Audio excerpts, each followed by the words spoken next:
Tim, welcome aboard to the show. Thank you so much for joining us today. Thank you. Good to be here. So Tim, I wanna start a little bit personal. Many years ago, I won't throw you under the bus and say how many. You made a decision to join the Air Force. I gotta ask you, what was going through your head? Why did you decide that you want to join the Air Force? So I was an ROTC student and it got my college Wait, hold paid on. Keep for. us honest what that means. Not everybody in the Oh, audience sorry. is familiar. Reserve Officer Training Corps.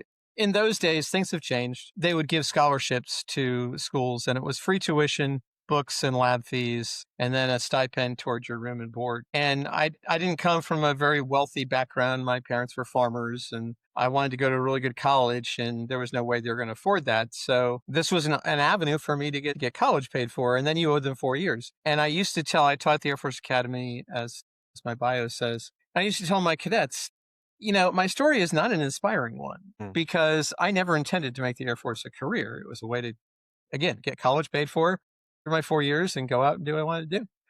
And I did my 4 years and they gave me a pretty good assignment right before the end of those 4 years. And I thought, okay, let's take this assignment, give myself a little bit more experience. Economy wasn't great at that point in time. So did that. And then I kind of wanted to teach. I wanted to go back into academia. And so I came in with a master's. And so I applied to the Air Force Academy and they picked me up. And I thought, oh, this is pretty cool. So I'll do this tour.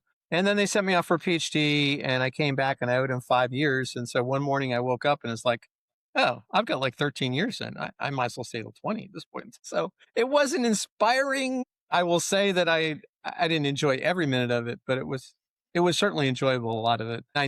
People say, oh, people hate wearing the uniform. I never hated wearing the uniform. Was not a fan of it, I gotta tell you, but I got through my service. When was there any moment where you're like, "Holy shit, what did I sign up to?" Or were you pretty happy, a happy camper throughout the way? There were some tough times. It was really more right after I came back from my PhD, and there was some personalities going on, and somehow I got in the middle of this. I don't know how. And I was like, and I owed him 5 years at that point in time. I couldn't get out of that, and I was like, this is not going to go well. But it did. It worked out. It just took someone from outside, kind of looking inside and going, okay, I really see the problem here, and it's not you. So. That's good news.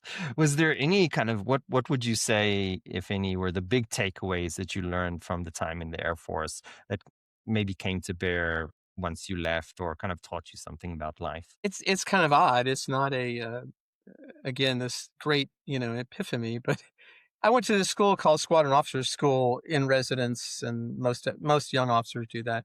And there was a quote down there that said, the sun comes up in the morning whether you're ready or not. And it's like, well, this is true, and I can't tell you how many times that I had to kind of look at that and go, yep, it's going to come up, and I'm not ready, but it's going to do it anyways. And it seems kind of odd, but if you think about it, it carries some weight.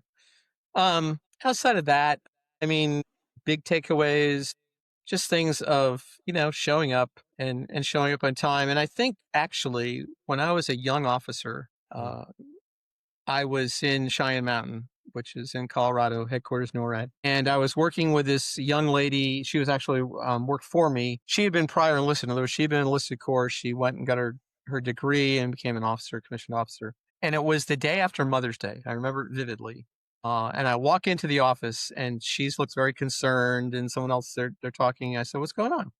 And she said, well, she was working with the Girl Scouts, even though she didn't have a daughter. And she said, we went to a mother-daughter hike up Pikes Peak yesterday. And there was a gal named Carol who worked in our office who was enlisted, young enlisted lady. And she said, Carol never returned. She went on ahead and we got to the top and we couldn't find her, and we came back down. Her car was still there. And, we need to go and look for her. And search and rescue had been out overnight, didn't find her. And my thought was, there are people that are trained to do this. Right. And they should do this. So I kind of said, well, I don't know. Maybe I don't know. My boss wasn't there. So I called the colonel who's in charge of our group and said, sir, laid out the situation and said, there's some people here that think we should go and look for her, but, they have search and rescue that can do this. And he went, oh, no. Absolutely. Go up, come into my office, tell me what you need. What do you need for vehicles, whatever else? I go in the office. He calls Fort Carson and said, can you throw a chopper up there to help look? And I went, that's interesting. And I came back the '06 was on board. And I came back, and this young lieutenant looked at me and said, "Captain," and she never called me captain before. "Captain, the Air Force takes care of their own." And I said, Mhm. "Okay." So I learned a big lesson that day about what the Air Force is all about. She had been prior enlisted on the flight line, and I only had like 2.5 years in at that point in time. And I never remember that. And unfortunately, she passed away from lung cancer about 14 years ago. But Sorry to hear that. she was a great lady. Kept up with her until she died. I love that story. I mean, obviously an unfortunate end, but did they find the lady? Oh, yeah, of course. It turns out we went up, hiked up Pikes Peak. We split in two groups. One of us started at the bottom hiking up, the other drove up to the top and hiked down. And we didn't find her, but about right at dusk, and this is, May, right at dusk, Carson had taken a second chopper up Mm, to do kind of a training run, and they found her on top of a ridge. She had actually climbed up to this ridge, seen the first chopper, but they didn't see her. And she kind of mm. sat there, and she had something bright that she could wave, and they picked her off on a seat. Uninjured though.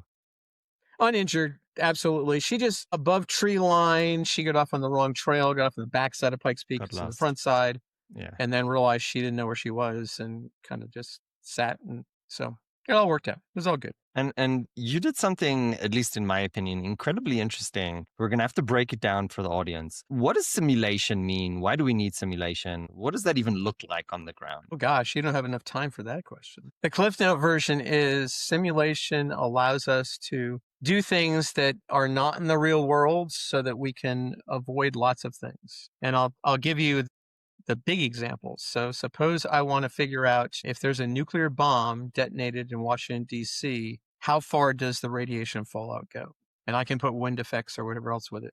Well, I'm not actually going to do it, but I can simulate doing it, and I can simulate the wind, and I can figure out how far radiation is going to fall based upon the altitude, perhaps, that the bomb's detonated, and many other things. That's the big example. The smaller example are things like everyday, and we do it all the time in the military, right? I had a guy who said, if we deploy our craft or employ our craft, it's extremely dangerous. And he was a Marine. But training to employ our craft is also extremely dangerous. And so if I get in a trainer, in particular, something like an amphibious landing trainer, and I'm doing this in simulation, I'm the driver of this, I can learn a lot.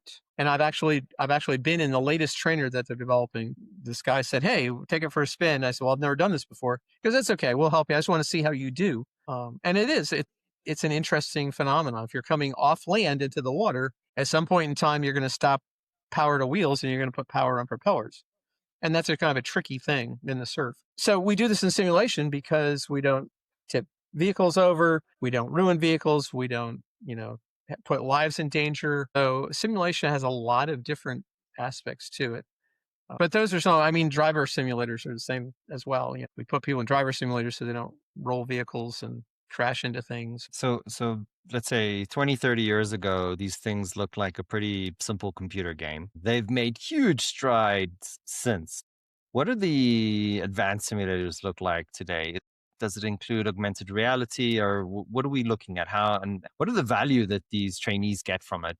Can they just come off the simulator and just use the aircraft or whatever craft it is, or is there still a gap between simulation and real life? That's a very good question. Let's go into the aviation world because that's one of my backgrounds. Again, we've had simulators in aviation for almost 100 years. Link did the first simulator back years ago.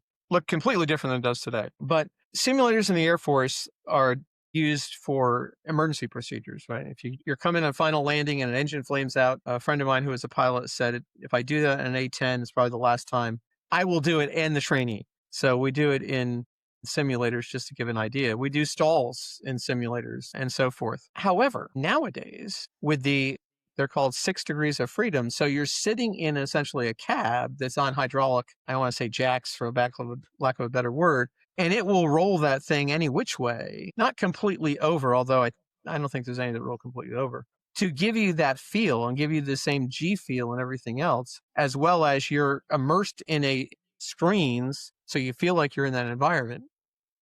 And so And just we to can give an do analogy, this is kind of similar to like a Disney World experience, right? It's this whole kind of machine that kind of makes you feel like you're in the plane, you're seeing everything that you would see in the plane, and it's moving with you. These are good ones are quite incredible machines. Oh, absolutely. I mean, these things are multi-million dollar machines. They're not, just kind of something you'd buy at Target or something. But uh, we also have the virtual reality worlds, and we use those for lots of things. We use augmented reality simulators to do maintenance tasks. I was actually out in 29 Palms in California a couple years ago, looking at this guy took these, not the Meta headset, I think it's the Microsoft headset, and got some software written, and he was doing radio maintenance. And you could take and you could, put together radio in virtual world. And then he had an augmented reality one where it would overlay, okay, here's what you do on a real radio. It was fascinating. And he was talking about faster throughput. His students, learn much quicker and so forth. And so back to your question, can a guy jump out of a simulator and go right into the real thing? I'll give you another analogy or story. 10 years ago, we did a study to look at proficiency of simulation in the Marine Corps in particular. And we chose the tank gunner trainer. So we have a trainer. It's a simulator, virtual world where they practice gunnery for tanks. And so we took 3 crews that stayed together. They're three-person crews, and we tracked them from the day that they first climbed into the tank.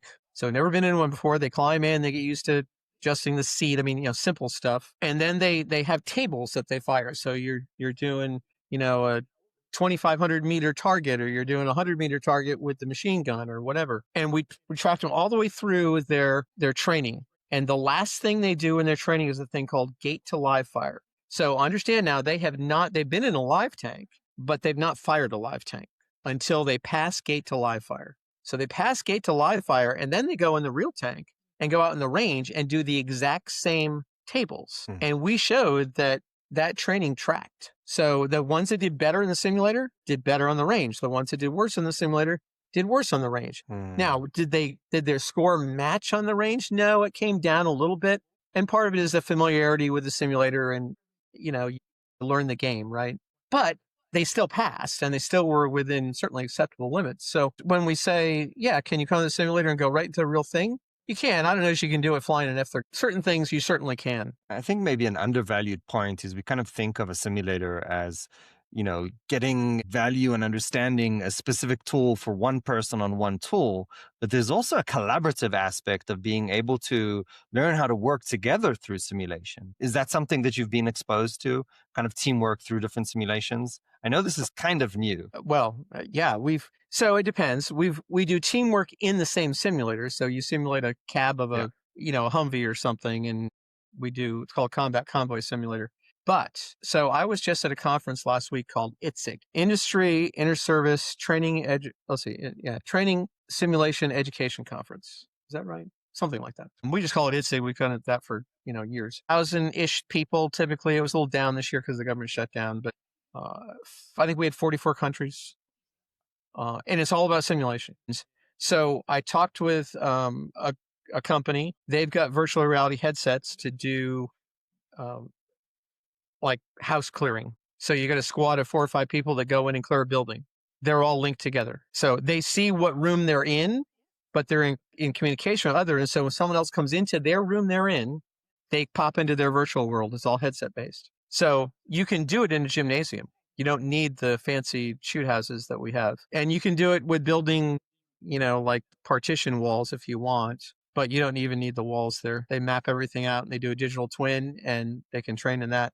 And it was pretty fascinating. They've been doing this for a couple of years. It's interesting because when you think about, let's say, the failure modes of, different combat situations, it's not always a person misusing the tool. Sometimes it's bad communication with another chopper or another equipment, friendly fire, God forbid.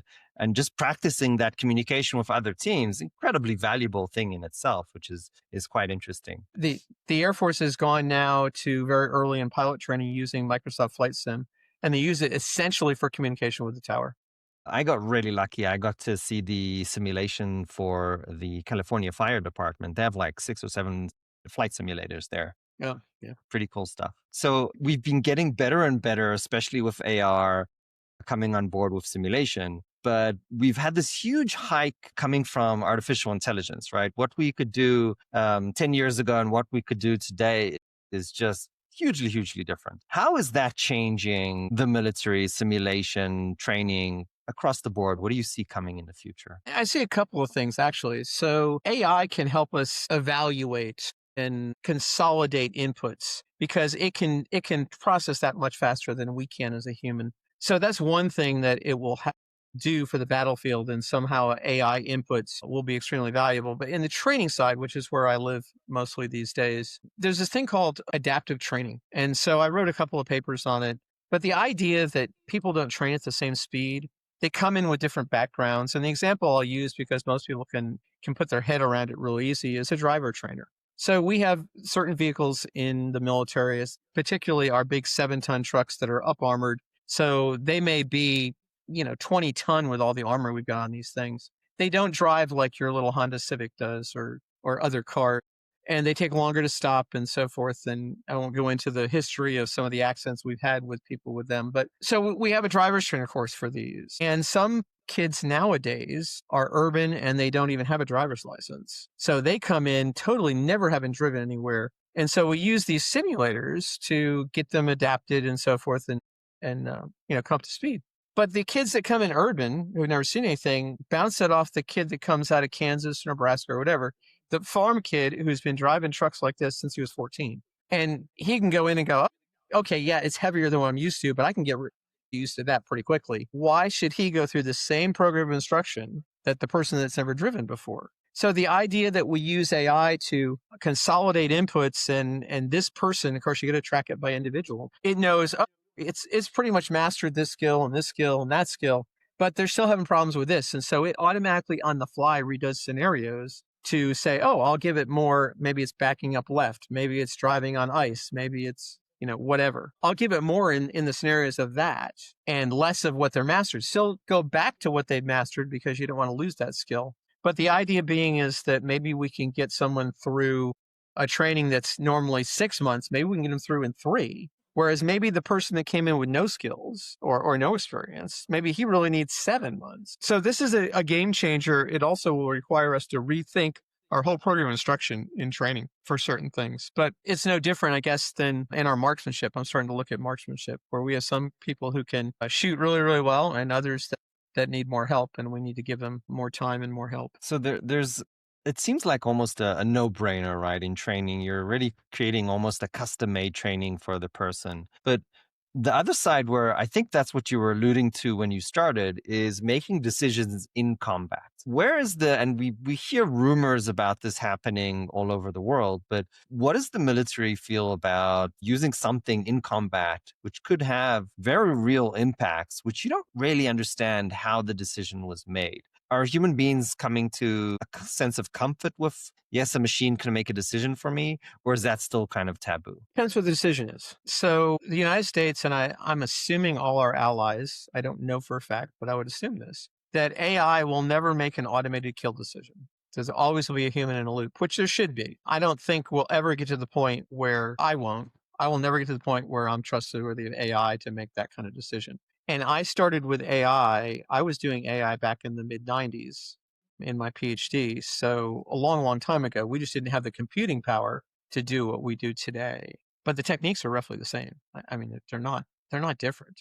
But there are people who certainly will say they don't trust the AI. There was a paper last week that I listened to about how it doesn't take that many examples in a data set that AI trains on to make it have artifacts, or to cause it to have artifacts, not make it have artifacts. That's an And that's old name. always, We used to use artifacts. Nowadays, we're calling them hallucinations, but yes. well, okay. Yes, artifacts is an old name, um, but the bottom line is that's the problem, right? You've got to have good data, and that's my world right now, is the data world, and it's extremely important to get good, really solid data to train AI with. It's only as good as what the data is trained on. There's nothing magic about it in that aspect. It doesn't make things up, and they're incredibly right and brilliant. To answer your question, I think there's some people that say, I don't want to ever make a decision based upon AI. Others will say, no, it's a helpful tool, and I'll use it where it makes sense. And I don't think there's anybody out there that's saying, yeah, well, let's just put the whole battlefield under AI and we'll just sit back and watch it happen. It's interesting because people will gain a level of confidence when they see a tool consistently working well. Because if even if it's AI driven and you see it working well 100 times, you're going to get confidence in that tool and you're going to kind of forget that it's AI. But then on the 1001 time where it makes a horrific mistake, that's going to be in the news. So I don't know what the future is going to hold, but it's going to be incredibly interesting. And I think we're probably going to see a few scenes that, from science fiction movies that we've seen kind of come up in reality. It's going to be an interesting future. If it wasn't enough, right, augmented reality, AI, drones are also changing the battlefield like never before.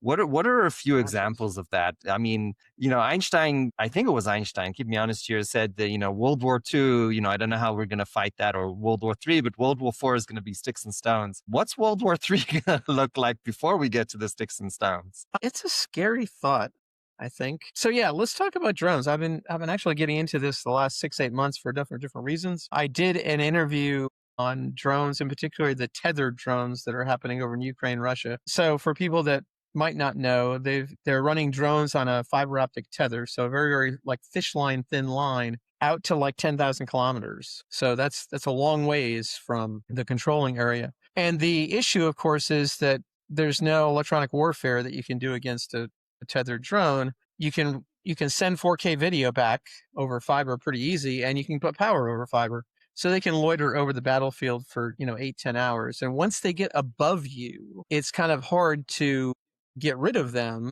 because you're not going to shoot them down above your own territory. So you've got to cut the fiber, and of course you got to find the fiber.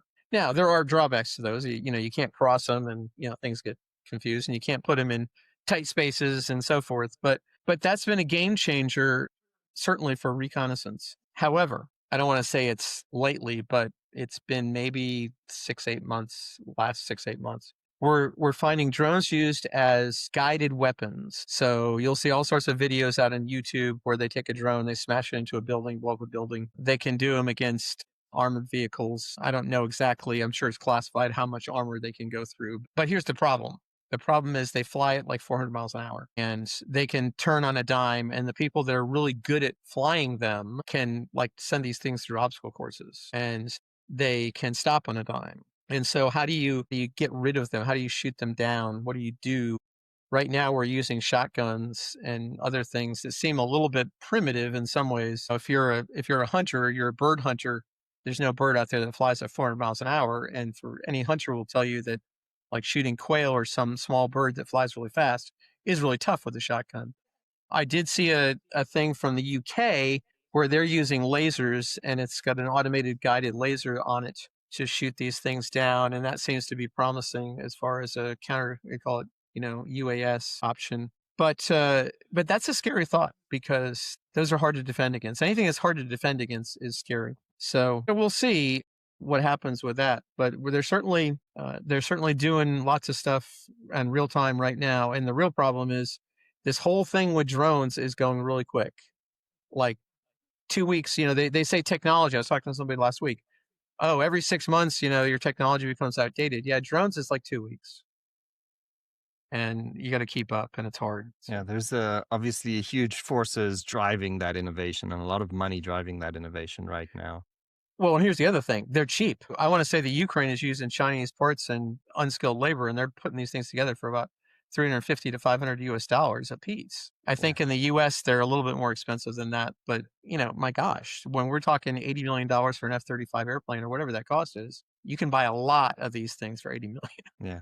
I mean, these, it's by a factor of 10 to 100 times cheaper. So it's just that many more missiles for the same price, right? It's ridiculous. Right. Tim, this has been incredibly interesting. We have one question that we ask all of our guests. It's the only scripted question on the show. It's a little bit of a difficult one because it's personal. If you had to go back in your career to one of your hardest moments, whether it was 2 years ago or 20 years ago, what piece of advice would you give yourself? That's a very interesting question. I don't have it with me, but there's a poem called Don't Quit, and you can look it up online.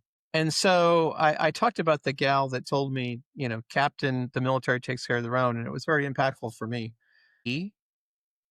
went through cancer, and I had given her this poem, "Don't Quit," a while back, and she kept that with her as she was going through cancer treatment. So that would be what I would tell people is don't give up because you never know when the sun's coming up on the horizon. I think that's the most important thing, frankly. Tim, thank you so much for joining the show. I appreciate you. This has been a lot of fun. It has been. Thank you for inviting me.